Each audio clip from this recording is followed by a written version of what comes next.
Bien, puisque ça représente une difficulté pour certains d'entre vous, je vous fais une vidéo au sujet de ce fameux wiki, à mon sujet, et où l'on va voir que Wiki ment et sert des intérêts manipulateurs vis-à-vis du public. Wiki, c'est une institution de la manipulation du public. Alors, le plus important, c'est de présenter au public une première phrase qui permettra de fixer les choses. Parce que, évidemment, Wiki sait très bien que les gens n'ont pas le temps de lire. Alors, première phrase, Rémi Daillet-Widmann, né en 1967, est un militant d'extrême droite complotiste français. Ça suffit, il n'y a pas besoin tellement d'en dire plus, le reste c'est pour faire mine d'être informé. Or, je ne suis pas né en 1967, et militant d'extrême droite complotiste français, c'est purement subjectif, ça n'est pas factuel. Et ça n'est pas démontré. Il faudrait qu'il y ait un jugement qui me condamne, et encore, si un jugement est établi par des tribunaux illégitimes, politiques, ça ne vaut pas. Donc c'est une calomnie, si vous voulez. Hein, c'est un instrument de calomnie. On dira quiconque est contre, par exemple, je sais pas, la GPA, militant d'extrême droite, d'ultra droite. Voilà. Donc c'est tout. Il n'y a pas besoin d'en faire plus. Pour liquider les gens, on fait comme ça. On tire une balle dans la tête, si vous voulez. Après, on verra plus tard si fallait le faire comme ça, ou avec un autre calibre, ou jeter le corps dans une fosse commune. C'est secondaire, ça. Le tout, c'est d'abord on le liquide. Après, on verra. On verra si éventuellement on l'a tué un peu trop vite ou un peu trop tard. Vous voyez, ça, c'est des nuances qui sont secondes après. On est en métapolitique ici. Wikipédia fait dans la liquidation sommaire. C'est le Ku Klux Klan. Comme tous les médias subventionnés. Ku Klux Klan. On linge d'abord, on liquide la personne, et après, bon, on verra si il fallait le pendre avec telle corde ou ceci, vous voyez? D'accord? Et c'est pourquoi il faut garder ces documents. Il faut les garder. Parce qu'il faut que le public sache à quoi on a affaire. Bien évidemment, ce genre de propos, c'est aussi une incitation au meurtre. Incitation à la haine et au meurtre. Parce qu'un type, on va prendre je sais pas, un black bloc ou un type d'extrême gauche qui n'est pas très éduqué, qui n'a pas beaucoup d'instruction, il voit ça, militant d'extrême droite complotiste. Ça peut inciter à tuer, aux violences. Donc pénalement, c'est prévu, ça, vous voyez. C'est pour ça qu'il faut bien le garder. Il faut que les gens voient ce que c'est que ces instruments de la manipulation médiatique. Voilà le truc à comprendre avec Wikipédia. Depuis avril 2021, il est soupçonné. Ah, soupçonné, donc pas condamné. Soupçonné. Ben, Wikipédia, moi je soupçonne Wikipédia de faire du trafic d'êtres humains et de drogue. Je peux dire ça aussi. Soupçonné. Tout le monde peut soupçonner n'importe qui. Donc on est, vous voyez, dans la culture, deuxième ligne, on est dans la loi, sous la loi de la suspicion. La loi des suspects existait à l'époque de la Révolution. Vous étiez suspect, vous étiez condamné à mort pratiquement. D'accord? À l'époque du communisme aussi. Suspect de vouloir attenter à la vie du numéro 1 du régime, le grand Staline. Vous étiez fusillé en 1937. Même s'il n'y a aucune démonstration. D'être impliqué dans 3 autres affaires d'enlèvement d'enfants. C'est faux. Dans le dossier, il n'y en a qu'une. Et une deuxième est évoquée. Ce ne sont pas les enlèvements d'enfants, d'ailleurs. Hein, donc là aussi, mensonge. Puis depuis octobre 2021, dans un projet de coup d'État, ainsi que plusieurs projets d'attentats terroristes. Faux. Complètement faux. Vous voyez donc, là on est à la 4e ligne. Bidon, 1 fois, 2 fois, 3 fois, 4 fois. 4 fois sur 4 lignes. 20 sur 20. Alors, petit-fils du député Fernand Widmann-Guaran et neveu du directeur de l'ORTF Pierre de Boisdeffre, c'est exact, très important. Pour tromper le public, mettre des éléments authentiques. Évidemment, c'est la base des bases. Rémi Daillet-Widmann est le fils du député de la Manche Jean-Marie Daillet, ayant siégé à l'Assemblée nationale de 73 à 94 et grandi au sein d'une famille de 8 enfants. Il est également le cousin germain de Louis Plenel. C'est exact. Rémi Daillet est père de 7 enfants, c'est faux. À 25 ans, Rémi Daillet-Widmann s'engage avec son frère dans la guerre de Yougoslavie. On ne s'engage pas dans une guerre de Yougoslavie, on s'engage dans une résistance, dans une armée, dans un groupe. On ne s'engage pas dans une guerre. Oui, en plus, c'est mal rédigé. Ce genre d'expression vous témoigne du niveau des rédacteurs. C'est un niveau bas. Il y a de la ségrégation, il y a de la haine, et il y a un faible niveau intellectuel. Au sein de la garde nationale croate, dans laquelle de nombreux nationalistes français s'enrôlaient. Allégation imaginative ou volontairement détournée. D'abord, ils n'étaient pas nombreux, les Français à s'engager, nationalistes ou pas. Il faudrait en être sûr, c'est pas sourcé là, il faudrait en être sûr, était-il nationaliste ou se battait-il contre le communisme? Je pense que c'était surtout ça. Les gens se battaient contre l'armée de Belgrade, dépêchée par Belgrade, pour écraser les indépendances plutôt chrétiennes de Slovénie, ça a échoué, puis de Croatie, et ensuite pour empêcher la sédition de la Bosnie-Herzégovine, qui était pluripartite, puisqu'en Bosnie-Herzégovine, Herzégovine de Herzeg, c'est-à-dire croate à l'origine, il y a des chrétiens catholiques, essentiellement, des protestants aussi, et des musulmans, et puis des juifs. Bon. Donc, voilà, à l'origine, la guerre dite de Yougoslavie, puisque la Yougoslavie n'existait plus, hein, donc il n'y a pas de guerre de Yougoslavie, c'est la guerre de l'ex-Yougoslavie ou de la Yougoslavie en décomposition. Donc c'est mal formulé. Quant aux nationalistes, bon, non, ils n'étaient pas nombreux, il y avait quelques Français qui sont allés se défendre, et certains simplement se sont engagés pour défendre les êtres humains, sans même regarder la question du communisme ou d'autres considérations. Pour ma part, je voulais défendre la liberté de la Croatie en combattant le communisme. Oui, je ne pouvais pas admettre que nous restions immobiles face à 1 heure de Paris, hein, quand même. Alors, 1 heure en avion, bien plus proche que l'Ukraine, dont on nous rebat les oreilles et pour lesquels il fallait se mobiliser. Ils ne se sont pas mobilisés pour la Croatie, par exemple. Vous voyez, ça, c'est pas un problème. Et ça a duré très longtemps, hein. Ça a duré plus longtemps que la Seconde Guerre mondiale. Donc là, pas de mobilisation. Voilà, bon, je vais pas faire tout un cours sur la Seconde Guerre, sur les guerres en Croatie, on pourra en parler assez longuement. Il rejoint le MODEM en 2007 et devient responsable de la Fédération de Haute-Garonne Occitanie en octobre 2008. Il est exclu du parti en mars 2018 après avoir été surpris en train d'enregistrer un débat lors d'une réunion interne. C'est complètement faux. Complètement faux. Tout est bidon là. D'abord, j'ai jamais été exclu puisque le tribunal m'a rétabli. J'ai fait condamner les quelques-uns semi-voyous qui ont tenté de m'expulser en manipulant les choses et en prétendant que j'enregistrais, alors que tout le monde enregistrait évidemment le Conseil national, tout le monde enregistre les conseils nationaux avec son propre téléphone, ça s'est toujours fait, ça sera toujours, vous ne pourrez pas l'empêcher. Donc c'était purement une allégation, j'ai expliqué déjà dans une vidéo ce qui s'est exactement passé, c'était une manœuvre de Bayrou que j'ai fait condamner encore une fois. D'accord? Mais ça, Wiki, bien sûr, ne le dira pas. En janvier 2009, il entame une grève du froid. Il reste en chemise à l'extérieur en journée et dort dans son automobile le soir. Contre la fermeture de l'usine Molex à Villemur-sur-Tarn. Les syndicalistes de l'usine, ils voient une action politique entamer son constatation. Vous voyez, c'est faux. Un syndicaliste de l'usine. Si c'est un syndicaliste, ce ne sont pas les syndicalistes. C'est pas pareil. Si un Français dit « Je trouve que Macron a raison de consommer de la cocaïne », ce ne sont pas les Français qui le disent. Manipulation manifeste. Dérive complotiste. Alors, là encore, c'est important, vous voyez, il faut, parce que là, ils ont mis un titre, une première ligne, famille, début d'engagement politique. Il faut tout de suite marquer encore le coup pour celui qui a poursuivi ses lectures, parce qu'il pourrait commencer à se dire, tiens, il a fait une grève de froid pour les ouvriers, sympa le mec quand même, c'est intéressant. Non, dérive complotiste, il faut tout de suite, il faut que ça cogne. Faut pas laisser le gars vivant. Faut pas qu'il se redresse, si vous voulez. Hein. Donc très très vite, il faut qu'il soit mort et bien mort. Donc on met une deuxième balle. Dérive complotiste. En 2012, Rémi, ça veut rien dire dérive complotiste. J'ai déjà dit que les gens qui parlent de complotisme sont souvent, très souvent, dans la recherche frénétique de complotistes. J'appelle ça les complotisateurs, les gens qui cherchent et qui voient des complotistes partout. En 2012, Rémi Daillé-Villeman lance... Alors, je combats le complotisme, et d'ailleurs, je combats le complotisme de Wiki, car nous allons le voir là. Rémi Daillé-Villeman lance un site internet, destiné à la scolarisation des enfants à domicile, sur lequel il développe des argumentaires complotistes. C'est faux. La même année, il co-signe avec son épouse un livre sur ce sujet qui lui tient à cœur.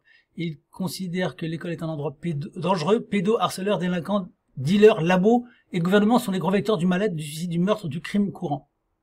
Alors, ça fait partie des allégations qu'ils disent, donc on va aller sur le site pour voir si ça existe, cette phrase. Je vais copier, et sur le site, je fais coller, je fais rechercher. Rien. Allégation pure. Vous voyez, méfiez-vous toujours de ce que vous racontent ces médias de la puissance d'occupation. Il s'agit de saboter toute espèce de résistance, de dissidence nationale et de volonté de restaurer notre pays. Systématiquement. Et systématiquement, ils le font avec des moyens bidons. Vous le voyez, c'est assez simple. Donc moi je ne parle jamais comme ça. Hein. Cela dit, tout ça c'est pas faux. Il y a effectivement des pédocriminels à l'école, c'est pas nouveau. Harceleurs en effet, il y a des délinquants, il y a des dealers, les labos et gouvernements sont les gros vecteurs du mal-être, oui, du suicide, c'est vrai, du meurtre aussi, bah oui, du viol, on pourrait ajouter, du crime courant, oui, c'est vrai, tout ça c'est exact. J'ai pu le dire, c'est tout à fait possible, pour résumer les choses, en effet. Mais résumer ma pensée sur l'école à ça, c'est fallacieux, évidemment, parce que je parle aussi des bienfaits de l'école traditionnelle, des avantages qu'il y aurait à tirer de l'école à la maison, en faisant l'école à la maison. D'ailleurs, on va aller sur le site, on va aller voir. Je tape avantages de l'école.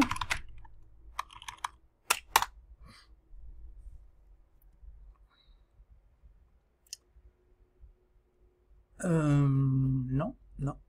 Ah, oui, peut-être là. Les arguments les plus faux, oui, ça doit être là. Il doit y avoir des choses là. Le plus faux sujet de l'école. On jette le vieux avec le divin. Nous avons déjà exploité ce que nous pouvions retirer de bon dans l'école. Nous ne jetons pas toute l'école. Voilà. Les avantages de l'école qui nous intéressent. Il y a des choses qui sont bonnes dans l'école. D'accord? Voilà. Donc, vous avez vu que cette réduction de ma pensée à cela est fallacieux. Tromperie et manipulation encore. Contre rémunération, il fournit une série de techniques et de documents permettant d'éviter de faire vacciner ses enfants. Pas seulement les enfants, les adultes aussi. Hein, et je pense que, et je m'en flatte. Hein, je pense que c'est une bonne chose que j'ai faite. J'espère que j'ai sauvé un maximum de gens. En 2014, dans le but de promouvoir l'instruction à domicile, il se rapproche des militants d'extrême droite Faïda Belgoud. Alors, à nouveau, militant d'extrême droite, vous connaissez, hein, c'est la tarte à la crème, le vilain croque-mitaine fasciste, un tel et un tel. Bon. Alors, Alain Escada n'est pas un militant d'extrême droite, c'est un catholique. Mais il est vrai que pour Wikipédia, un catholique est potentiellement un militant d'extrême droite. Vous savez que cette pensée mondialiste veut détruire le catholicisme comme étant l'un des remparts les plus puissants contre toutes les inversions morales, la décadence, l'argent roi, etc., la transformation de l'individu en consommateur docile, etc. Donc, si vous êtes catholique, bon, bah, vous serez nécessairement, étant catholique, vous serez nécessairement contre un certain nombre de dérives actuelles, de modélation, de transformation des individus et de modelage des esprits afin d'en faire des êtres humains à disposition, à la merci du pouvoir. Lequel sera le nouveau souverain? Ce n'est plus le peuple qui est souverain, c'est le pouvoir. Voilà. Contre rémunération, il fournit une série de techniques et de documents permettant d'éviter de faire vacciner ses enfants. Oui. Rémunération modeste au passage, il faut le préciser. En 2014, dans le but de promouvoir l'instruction à domicile, il se rapproche des militants d'extrême droite, bon, ça c'est déjà vu. En 2015, il part s'installer sur les Langkawi en Malaisie, puis vend des séances de coaching en ligne pour s'installer à l'étranger. J'ai fait beaucoup d'autres choses et pas seulement ça. Vous voyez, mais bon, peu importe. En 2020, il se montre proche de la mouvance Canon, c'est faux. Il se fait remarquer de milieux complotistes en épousant une théorie. On va aller voir ses références. Hein. 10. Conspiracy Watch. Voilà. Bon, je pense que la démonstration à l'envers est faite. On va chercher n'importe quel uluberlu qui produit des choses sur commande et payé par le gouvernement. Oui, ben c'est pas très solide. Vous voyez, ça fait perdre à Wiki beaucoup de sa crédibilité, tout ça. Parce que sans documentation solide, un texte ne vaut rien. Un texte de ce genre. Hein, un texte de ce genre. Il ne s'agit pas de poésie ici ou de roman. Il n'y a pas de documentation. Or, c'est censé apporter de l'information objective et sûre. Ce n'est pas le cas. Il se fait remarquer des milieux complotistes en épousant des théories extrêmes. C'est faux. Personne ne m'a remarqué en épousant des théories extrêmes. Je me suis fait remarquer surtout en prônant le renversement de ce régime. D'accord? Donc c'est bidon, ça, c'est du blabla. À l'automne 2020, il publie une vidéo dans laquelle il annonce ses velléités de coup d'État et affiche son programme insurrectionnel qui rassemble de nombreuses théories conspirationnistes. C'est faux. Il soutient le militant néo-nazi négationniste Vincent Renoir. Je ne soutiens pas les personnes. Je défends les individus qui sont attaqués. Je peux les défendre, ce n'est pas pareil. Et je soutiens éventuellement un travail, ou je salue un travail par son honnêteté, par exemple. Mais là, on a besoin de créer ce qu'ils appellent une fachosphère. On a besoin de créer un ensemble, un univers obscur, avec des gens dangereux, hideux, repoussants, qu'il vaudrait mieux voir morts. Ce sont des gens c'est exactement le discours du plénum du Parti communiste dans les années 30. On retrouve exactement la même chose, hein, vous voyez. Négationnisme, c'était une accusation d'ailleurs des années 30. Négationnisme, diversionnisme, divisionnisme, révisionnisme, divisionnisme, il y en avait beaucoup comme ça. Hein, il y avait beaucoup de titres qui étaient accolés à des gens pour mieux les exécuter. C'est ce que fait Wikipédia. Wikipédia est le continuateur des exécuteurs des années 30. Ils liquident les gens. Alors, ils peuvent pas le faire physiquement, hein. Ils y poussent. Mais ce qu'ils veulent, c'est la mort médiatique. Ils veulent tuer les gens médiatiquement. On n'est plus dans les années 30, on peut plus assassiner aussi facilement. Faut se méfier parce que ça pourrait revenir quand même. Hein. Et là, vous avez de quoi motiver des gens pour pousser à l'assassinat. Et appel au saccage des monuments mémoriels de la Seconde Guerre mondiale. Bon, c'est faux, mais là-dessus, j'ai fait une petite vidéo à laquelle vous rapporterez. Appelant principalement à la prise du pouvoir par renversement armé du gouvernement français et la prise du palais de l'Élysée, il détaille sur son site internet bâti-renversement-français.com les mesures qu'il souhaiterait mettre en œuvre après avoir pris le pouvoir par la force, la suspension de l'impôt ou tout autre prélèvement direct. J'ai pas dit de tous les impôts, c'est faux. Hein. Alors, à nouveau, copier, on va sur le site. On va faire copier-coller. Donc, je suis sur la page des 100 mesures, je fais CTRL F, CTRL V, et je tombe sur la citation, suspension de l'impôt ou tout autre prélèvement direct, ici la même, hein, jusqu'à nouvel ordre. C'est une suspension provisoire dans les mesures d'urgence. C'est pas la suspension définitive. Mais Wiki tente de faire croire que je supprimerai complètement l'impôt. Enfin, je suis un fou, si vous voulez. Un État qui fonctionne sans impôt, ça n'existe pas. En tout cas, ça me paraît très difficile. Il faut un minimum qu'il y ait une participation pour que l'État ne fonctionne pas seulement sur les fonds propres des gens qui règnent, comme le roi le faisait. Le roi payait beaucoup de sa poche. Hein, Louis XV, il payait beaucoup de sa poche. Oui, mais c'est pas le trésor royal dont il est question. Donc on a besoin d'un minimum d'impôts. J'ai pas dit qu'on les supprimait tous, j'ai dit qu'on les supprimait durant un certain temps, pour que la population respire à nouveau. Vous allez supprimer de la TVA, etc. Bon, vous allez voir, les prix vont diminuer radicalement pendant une certaine période. Ils vont être divisés par 5, ou par 6, ou par 7, ou par 8, ou par 10 peut-être. Ben, je pense que les gens sont très contents. Mais c'est du provisoire. Après, on en remettra peu, un minimum, beaucoup moins que ce qu'on fait aujourd'hui. Je reprends. Le rétablissement du bagne, oui, moi je pense qu'il faut rétablir le bagne, ça nous coûterait beaucoup moins cher que ces centaines de prisons. En fait, le bagne, ça existe, hein, mais je parle du bagne sans hypocrisie, puisque le bagne, ça existe actuellement en France, les gens vont en prison et ils travaillent. Ils sont pas obligés. Mais ils sont fortement astreints. Et oui, on est pratiquement dans le bagne. Il est question maintenant d'imposer le travail dans les prisons. Donc, apparemment, l'État serait d'accord avec ça. Sauf que moi, je voudrais le faire dans une perspective différente, et sans cette hypocrisie qui consiste à dire dans nos prisons, il n'y a pas de bagne, mais on va vous forcer quand même à travailler, et puis éventuellement, certaines entreprises en tireront profit. C'est un travail mal rémunéré. Bon, là, on est dans l'hypocrisie républicaine. La suspension de tout épandage par voie aérienne, évidemment. L'arrêt de toute installation de réseau 5G, bien sûr, puisque même l'ANSES dit qu'il y a des doutes sérieux sur la 5G, l'agence nationale. L'interdiction de la vaccination de masse, oui. La mise en panne de tous les radars routiers, bien sûr. Ainsi que l'abolition de maçonnerie et autres institutions de défense, bien sûr. Bien sûr, bien sûr. l'ICRA, CRIF, etc. Évidemment. Évidemment. Institutions qui sont de véritables ministères clandestins. Et il n'y a pas de raison qu'on impose au peuple des ministères clandestins. En novembre 2020, son nom apparaît dans une enquête sur l'attaque de gendarmerie à Dax. Là, ça explique qu'elle aurait été influencée par Rémi David-Man. C'est possible. J'aimerais savoir combien de gens ont commis des délits étant influencés par Wikipédia. Moi, ils en ont trouvé un. Je pense que, influencé par Wikipédia, il y a des milliers de délits commis en France chaque année. Affaire judiciaire. Affaire Mia Montemaggi. En avril 2021, Rémi David-Man soupçonné d'enlèvement par plusieurs hommes, une fille de 8 ans. Mia Montemaggi, bon, ça c'est l'affaire Mia. On en parlera à part si vous voulez que sa femme est malaisienne. En mai 2021, en sous-titre, ce séjour est arrivé à expiration. Il entame une grève de la faim pour comprendre. C'est faux. Pour son interpellation. Je n'ai pas fait de grève de la faim. Il est expulsé de Malaisie en direction de la France. C'est faux. J'ai été expulsé de Malaisie en direction de Singapour.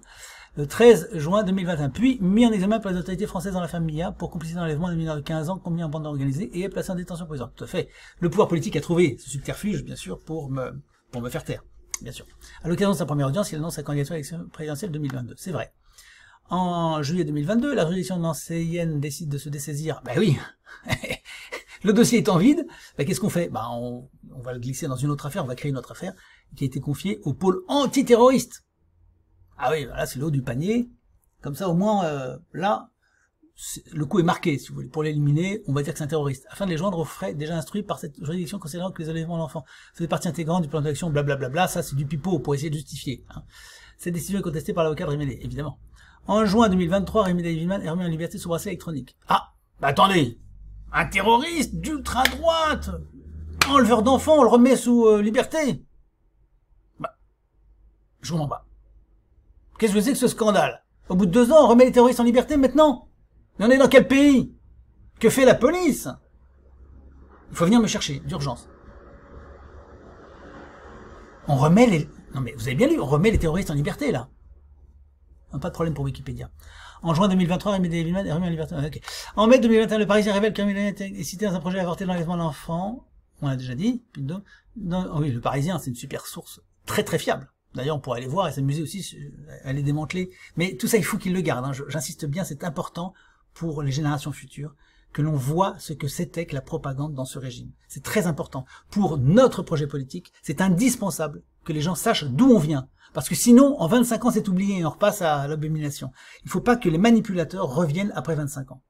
Donc il faut que ça reste et que l'on voit les choses pour très longtemps. Il faut que pendant des siècles, on sache ce que ça a été que cette période, la pire de tous les temps. C'est celle qui a le plus tué, le plus manipulé, le plus appauvri les Français.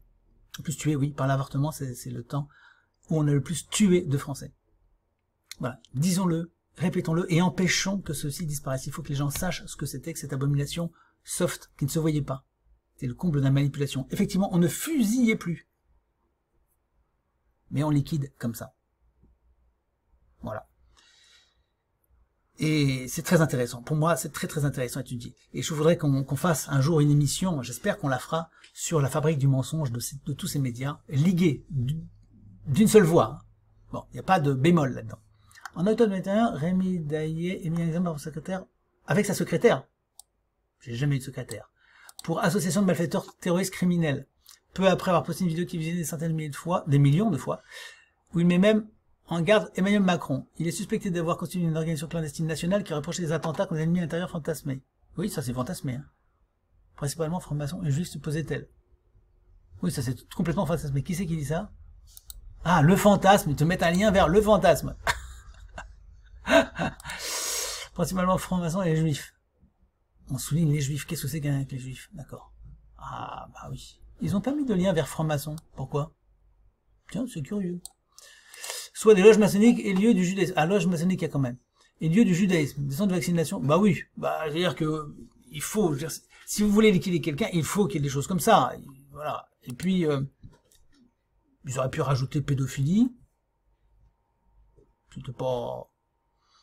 C'était plausible. Hein, on peut rajouter ça tant qu'on y est. Dans le discours, la narration des journalistes type, ça tombe très bien. Trafic de drogue, c'est bien aussi, ça marche. C'est plausible pour les journaux.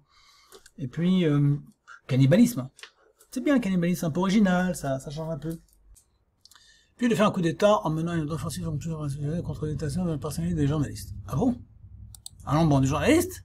Qui ça? Contre des journalistes. Quel journaliste?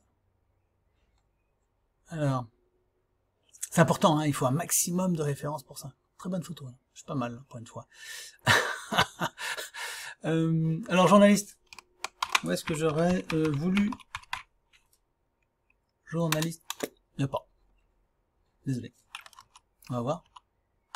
Journaliste, 26, 25, 26. Journaliste, je cherche. T'as plus de message. Les journalistes, lesquels? Comment, ma chérie? Faire le message de ça. Oui, je l'ai fait, ma chérie. Très bien. Très bien.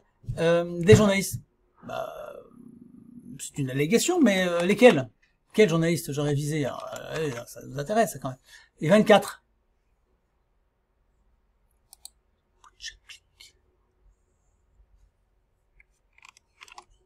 Journaliste. Il n'y a pas. Bon. Bref, donc il y a un journal qui prétend ça, et ça suffit. Largement. Pour Wikipédia. Bah, il n'y a pas de problème. Hein. Bon, moi je suis un patron de presse, je vais balancer des choses comme ça, n'importe quoi, sur Wikipédia, sur Macron, sur qui vous voulez, je peux dire n'importe quoi. Et ça vous suffira sans doute, ça suffira d'ailleurs à beaucoup de complotistes, de vrais complotistes, comme Wikipédia, pour répéter et faire croire qu'il y a des éléments. C'est du complotisme ça, oui. On affirme qu'il y a un projet en groupe de s'attaquer à des journalistes. Wikipédia est complotiste. What else? Où est-ce qu'on en est? Donc, le Parisien révèle, il révèle rien du tout. Le Parisien suppute, ou commet l'allégation d'eux, ce n'est pas pareil. Vous voyez comment c'est tourné? Là encore, c'est important. J'ai jamais entendu parler, et ça, fait partie des... On essaie, si vous voulez, c'est important de meubler, parce que s'il n'y a rien, c'est embêtant. Donc, il faut qu'il meuble au maximum. Opération Azur. Alors, cette opération secrète baptisée Opération Azur avait notamment projeté sans parler l'Élysée de l'Assemblée nationale, du ministère des Armées, et été menée par des groupuscules néo-nazis complotistes. Néo-nazis, tant qu'à faire. Alors, c'est assez intéressant parce que dans mes militants, qui sont quand même plusieurs dizaines de milliers, ils sont allés chercher des gens à ce qu'ils appellent l'extrême droite. Ils se sont bien gardés d'aller chercher des gens à l'extrême gauche. Il y en a pourtant dans le mouvement. Ça, on n'y va pas. Donc c'est important de rester dans cette doxa des vilains nationalistes néo-nazis, bien sûr, souvent des chrétiens, hein, qui sont qualifiés comme ça. C'est très important de rester dans cette focale. Mais ils ne se rendent pas compte à quel point c'est ridicule, ça ne marche plus du tout, c'est tarte à la crème. L'extrême droite, ça fait rire tout le monde aujourd'hui. Plus personne de sérieux ne marche dans la combine. Ça marche encore dans le microcosme du Soviet suprême, des petites structures des administrations de l'Union soviétique française, parce que c'est une véritable Union soviétique, c'est ce que je développe par ailleurs. Donc c'est une espèce d'ambiance de microcosme comme ça, où, oui, vous vous rendez compte, il y a une menace d'extrême droite, totalement fantasmée. C'est ce que disait Jospin d'ailleurs en 2020, il disait que cette histoire d'extrême droite, c'était du théâtre. Bien sûr, c'est électoraliste, c'est pas seulement électoraliste, c'est aussi manipulatoire. C'est pour maintenir les gens sous la coupe de cet État républicain qui est une révolution matérialiste, athée, antinationale, enfin que vous connaissez, et qu'il faut étudier. La source, elle est là, elle est dans la Révolution française. Et la source de la Révolution française est encore ailleurs. Pour son vaste plan de renversement qu'il qualifie d'inéluctable, c'est inéluctable, Daniel Wildman mobilise un maximum de gens, de manifestants s'entourant d'une organisation structurée hiérarchisée constituée de 300 personnes motivées dans lesquelles comptent notamment 36 capitaines de région, des opérations, des territoires, des militaires, des gendarmes, des policiers en activité. Gendarmes, qu'est-ce qu'ils mettent? Un gendarme est voilà, les policiers, voilà, un policier est un agent avec une image intelligence artificielle, voilà. Devenant selon voltigeur. Je comprends pas. Mal formulé. Grenadier ou assaillant en vue de l'assaut final. Le 23 mars 2022, 7 personnes sont interpellées dans le cadre de dossiers terroristes, etc. Il s'agit de 5 hommes et de 2 femmes, dont un ex-fonctionnaire de police et une avocate anti-vaccin.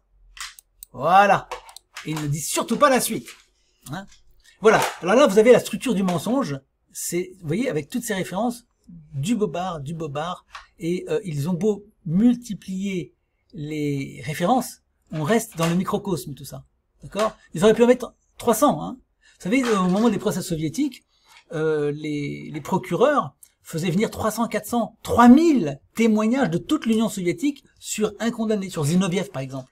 Il y a des gens qui écrivaient du fin fond de la Sibérie en disant mes vaches sont malades à cause de ces vilains comploteurs moscovites. Donc c'était considéré comme témoignage valable. Il n'y a rien, hein, il n'y a pas, factuellement, il n'y a aucun élément. Voilà. Bon. Alors, il faut quand même en profiter pour dire très clairement que Wikipédia, comme les médias, se prétendent d'une certaine manière les défenseurs du pays, de l'État. C'est une supercherie. C'est nous qui défendons l'État. C'est eux qui le sabotent. C'est eux qui sont le vecteur d'une subversion qui détruit l'État en profondeur. C'est nous les défenseurs de l'État. Je dis dans mon plaidoyer, lisez bien, je dis au procureur de la République, qui défend un État condamné, récidiviste, multirécidiviste, face à nous, moi qui n'ai aucun casier judiciaire. Vous vous faites l'avocat d'un État qui est le premier artisan de sa propre déconfiture, qui est l'artisan de la faillite personnelle de millions de gens, et la vôtre même. Un État qui est même cause de suicide, des gens qui deviennent fous, des violences, des féminicides, des endettements passifs effrayants, une paupérisation industrielle, les milliers de morts des hôpitaux, les sans-abri toujours plus nombreux, les gens qui meurent dans la rue par milliers, les secteurs publics et privés mis en coupe réglée, la privatisation de la vie, le contrôle des individus, l'État surendetté, etc. Un État est à la dérive qui a, dans mon cas, aboli la présomption d'innocence et y a suppléé la présomption de culpabilité qui en arrive à agir hors du droit. L'État et tous ses supplétifs, Wiki et tous les médias subventionnés. Cet État, c'est un État qui opère une dérive sécuritariste, une dérive extrêmement inquiétante. C'est cet État que vous défendez contre nous. Nous, association de bienfaiteurs, nous qui sommes les véritables défenseurs et garants de l'État de droit. Les avocats de l'État, c'est nous. Nous retrouvons les avocats de l'État véritable, et c'est ainsi le procès de l'État qui se tiendra ici en négatif. Cela, vous m'avez offert le temps de l'analyser en profondeur. Fatale erreur, je vous observe, j'observe depuis des mois sans rien dire, sans menacer quiconque depuis ma cellule, en isolement complet. C'est ce que j'écrivais en prison. Voyez? Donc ce plaidoyer, je vous incite à le lire, vous verrez, c'est un bon moment, il y a 100 pages, un bon moment à passer. Voilà pour cette question de ce très grossier wiki et cette page ridicule qui discrédite complètement Wiki. À la rigueur, que faire avec une page? Bon, je pense qu'il faut la garder. D'autre part, faut-il... Enfin, oui, je pense qu'il faut modifier quand même cette page Wikipédia tout en gardant une archive. Il faut la modifier pour tous les naïfs qui croient encore que Wikipédia raconte des choses vraies. Et tombent là-dessus et se disent « Ah, mon Dieu, c'est un affreux complotiste, enleveur d'enfants, un vilain croque-mitaine, quoi. » Ces gens qui sont dans cette naïveté, dans ce manque d'instruction, de formation, pour ces gens-là, qui sont un certain nombre, hélas, effectivement, il faut modifier cette page.